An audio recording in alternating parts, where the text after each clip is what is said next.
야쿠브루에서 난 레위족 사람이 있으니 이름은 요셉이라. 사도들이 일컬어 바나바라 하니 번역하면 위로의 아들이라. 그가 밭이 있음에 팔아 그 값을 가지고 사도들의 발 앞에 두니라. 아나니아라 하는 사람이 그의 아내 삽비라와 더불어 소유를 팔아 그 값에서 얼마를 감춤해 그 아내도 알더라.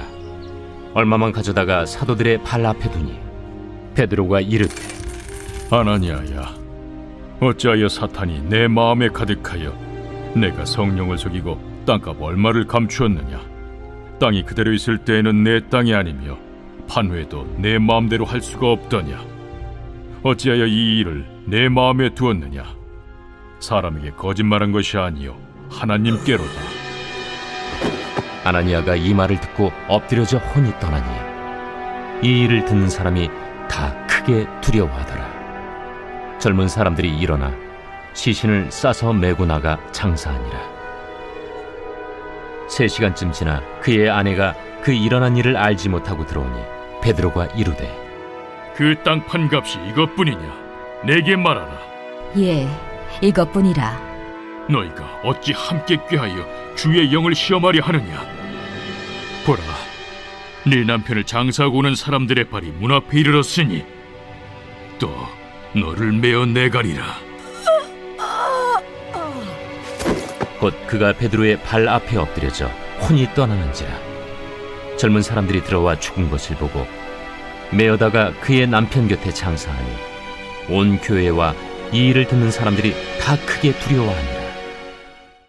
오늘은 시험이 두렵지 않은 이유라는 제목으로 하나님 말씀을 증거하도록 하겠습니다. 우리가 성경을 읽을 때는 항상 성경책 전체의 흐름을 잘 살펴보셔야 합니다. 오늘은 4장 끝부분과 그리고 5장으로 진입하는 대목에 있는 한 에피소드가 소개되는데요. 전체적인 우리 사도행전의 맥락을 간단하게 한번 다시 살펴보면요. 사도행전 1장은 어떤 내용이었습니까? 성령을 기다리던 제자들의 모습이 나오죠. 그리고 사도행전 2장은요. 그 기다리던 성령, 약속하신 성령께서 임하십니다. 그리고 교회가 폭발적으로 성장하죠. 베드로의 첫 번째 설교 이후에 3,000명이 구원받고 주님께 돌아옵니다. 그리고 3장에서 성전 미문의 장애인을 하나님이 고쳐주시죠. 그리고 베드로의 두 번째 설교가 이어지고 5,000명이 구원받는 놀라운 역사가 있습니다. 1장부터 3장까지 성령께서 임하셔서 놀라운 폭발적인 성장이 있었는데, 이렇게 초대교회가 지속적으로 아무 탈 없이 성장만 했느냐? 아닙니다. 시련도 겪었고 어려움도 겪습니다. 외적인 시험이 찾아오기도 하고 내적인 시험도 찾아오는데, 4장부터는요 여러 가지 어려움을 겪었던 초대교회가 어떻게 슬기롭게 성령의 도우심을 힘입어서 위기와 시험을 극복하는지를 잘 보여주고 있습니다. 4장은 외적인 시험이었죠. 종교 지도자들이 베드로와 요한을 옥에 갇힙니다. 그리고 그들을 신문하고 급박하는 장면이 나옵니다. 외적인 시험 있었지만 초대교회가 이 외적인 시험을 슬기롭게 성령의 도우심으로 잘 극복하는데요.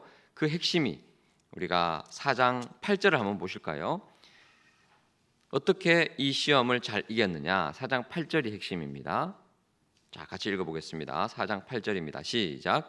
이에 베드로가 성령이 충만하여 이르되 백성의 관리들과 장로들아. 여기에서 바로 방법이 나오죠. 성령 충만한 그 베드로의 탁월한 설교 그리고 논리적인 반박을 통해서 이 종교 지도자들이 깜짝 놀랍니다. 원래 이 베드로가 이런 사람이 아니었는데 라고 말하면서 그냥 돌려보낼 수밖에 없었습니다. 반박할 수가 없었기 때문에. 그리고 베드로와 요한이 풀려난 이후로 오히려 교회는 더 끈끈하게 주님 안에서 하나가 됩니다. 그래서 기도하게 되죠. 그리고 우리가 어제 살펴봤던 것처럼 24절을 보시면 4장 24절을 보시면 교회는 마음을 같이하여 또 합심해서 간절히 기도합니다. 그리고 31절에 모인 곳이 진동하게 되고 또 성령 충만하여서 담대히 하나님 말씀을 전하고 교회는 이런 외적 시험을 잘 극복하고 오히려 더 강력하게 부흥하고 성장하는 모습이 보입니다. 그런데 이번에는 외적 시험이 아니라 내적 시험이 찾아옵니다. 내적인 위기는 어떻게 극복하게 될까요? 자, 오늘 우리가 읽었던 본문 4장 36절에 보시면 바나바 이야기로 오늘 본문이 시작이 되죠. 바나바가 37절에 그가 밭이 있음에 팔아 그 값을 가지고 사도들의 발 앞에 두니라라는 아주 감동적인 장면이 나옵니다.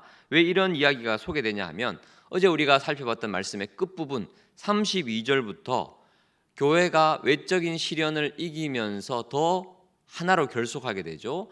그 안에 가난한 사람들이 있었습니다. 우리가 구제하자라고 말하면서 서로의 물건과 서로의 재정을 사도들에게 갖다 주면서 그 초대교회 수천 명이 넘는 초대교회 가운데 가난한 사람이 한 명도 남지 않게 됩니다. 놀라운 은혜가 있게 되죠. 왜냐하면 서로 물건을 통용하고 부유한 자가 가난한 자를 돌보는 귀한 사랑의 역사가 일어나게 됩니다.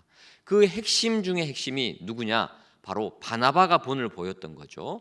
바나바가 자기 땅을 다 팔아서 사도들을 발 앞에 내려놓습니다. 그리고 사도들이 그것을 통해서 구제 사역을 하게 되는 것이죠. 많은 사람들이 바나바의 모습을 보고 도전을 받았을 겁니다.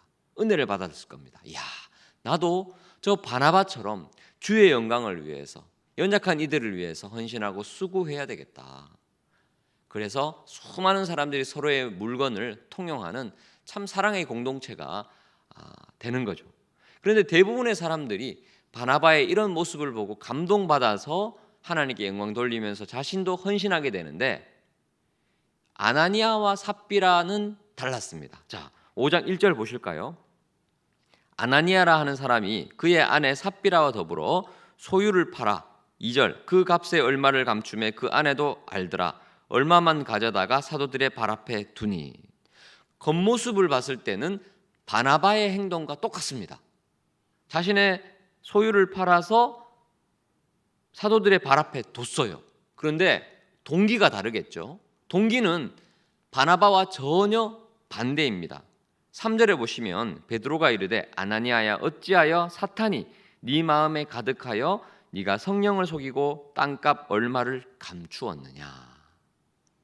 동기가 전혀 달랐습니다. 아나니아와 삽비라 부부는 이렇게 소유를 팔아서 그 값을 사도들 앞에 내어놓는 것이 교회를 위해서, 이웃을 위해서, 하나님의 영광을 위해서 내어놓은 것이 아니었습니다.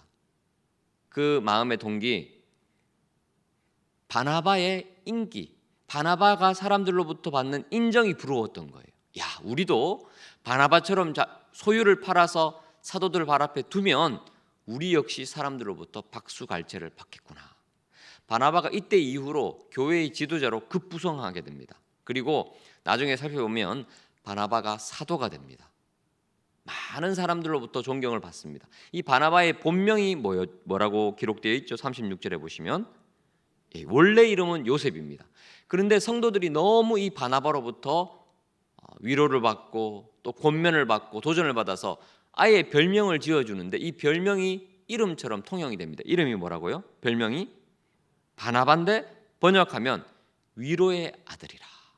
바나바가 행하고 말하고 그 모습이 얼마나 은혜로운지 모든 사람들에게 큰 위로가 되고 권면이 됐습니다. 그래서 아예 이름이 바나바, 위로의 아들이다. 그 모습을 보고 이 아나니아와 삽비라 부부가 우리도 저렇게 하자. 그러면 우리도 큰 좋은 별명과 명예를 얻을 것이다 라고 생각한 거죠. 동기가 전혀 달랐습니다. 사탄이 그것을 잘 파악하고 속에서 거짓말을 했던 것 같아요. 너도 헌금해. 너도 소유를 팔아서 사도들 앞에 갖다 놔. 그러면 너도 수천 명의 지도자가 될 거야. 명예를 얻을 수 있을 거야. 거기에 속아 넘어갔던 거죠. 그런데 성령께서 베드로 사도에게 가르쳐 주셨습니다. 3절 후반부를 보시면 네가 성령을 속이고, 성령께서 깨닫게 해주셨던 거죠. 그래서 5절에 보시면 결국 아나니아가 즉사하게 됩니다. 혼이 떠나게 돼요. 그리고 이 일을 몰랐던 삽비라가 7절에 보시면 3시간 후에 나타나는데요. 회개할 수 있는 기회를 줬지만 그 기회를 박차합니다. 그리고 8절에 보시면 그 아내도 죽게 되는 거죠. 자, 10절에 보시면 곧 그가 베드로의 발 앞에 엎드러져 혼이 떠나는지라. 여러분, 만약에 이 부부가 혼이 떠나지 않았다면 어떤 일이 일어났을까요? 초대교회, 그 순수하게 부흥의 불꽃이 타올랐던 그 초대교회가 변질될 것입니다. 바나바가 지도자가 되었던 것처럼 아나니아와 삽비라도 지도자가 될 겁니다. 그러면 어떻게 됩니까? 앞으로의 사도행전의 놀라운 선교의 역사와 부흥의 역사는 사라지게 되는 거죠.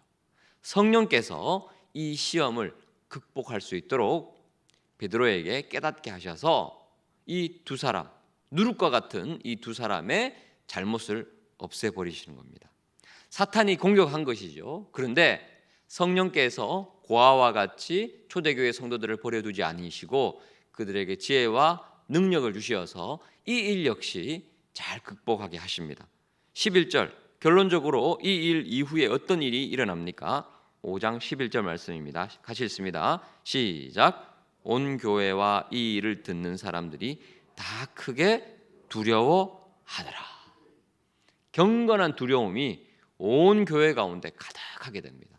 사탄은 교회를 넘어뜨리려고 아나니아와 삽비라 부부를 통해서 시험 들게 만들었지만 이 시험을 초대교회가 잘 극복하고 오히려 더 경건한 두려움이 교회 가운데 가득하게 되고 또 12절 이후 내일 우리가 살펴보겠지만 더 놀라운 부흥과 역사가 초대교회 가운데 생기는 것입니다.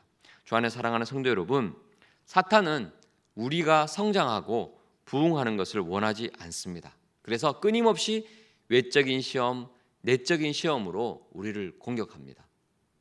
복된 인생은 어떤 인생입니까? 시험을 전혀 만나지 않는 인생 아닙니다. 은혜로운 교회, 부흥하는 교회는 어떤 교회입니까? 시험을 전혀 만나지 않는 교회가 아닙니다. 시험을 만나도 성령께서 주시는 지혜, 능력으로 그 시험을 극복하는 인생, 극복하는 교회가 은혜로운 인생, 부흥하는 교회가 될 줄 믿습니다. 오늘도 우리는 시험을 만나게 될지 모릅니다. 우리가 주님 안에서 은혜 받고 성장할 때 오히려 사탄은 더 큰 시험을 우리 앞에 맞닥뜨리게 할 것입니다. 하지만 우리가 두려워하지 않은 이유는 무엇입니까? 성령께서 우리와 함께 계십니다. 성령께서 우리와 동행하십니다. 우리는 그저 내 지혜, 내 능력이 아니라 무릎 꿇고 주님께 부르짖고 성령님 나와 동행하여 주옵소서, 나와 내 손 꼭 잡아 주셔서 지혜를 주시고 능력 주시어서 내게 당한 시험 슬기롭게 극복하게 하여 주옵소서 기도할 때 성령께서 초대교회와 함께 하셨던 것처럼 우리 교회와 함께 해주실 줄 믿습니다. 말씀을 기억하면서 간절히 기도하도록 하겠습니다. 주님, 시험에 들지 않도록 깨어 기도하라라고 말씀하셨던 것처럼 오늘도 주님 앞에 기도하오니 성령 충만케 하여 주옵소서. 성령 충만해서 외적인 시험과 내적인 시험을 슬기롭게 극복했던 초대교회처럼 하나님 우리 인생이 또 우리 창일교회가 그 모든 시험을 슬기롭게 잘 극복하여서 승리하게 하여 주옵소서. 주의 이름을 부르고 기도합니다.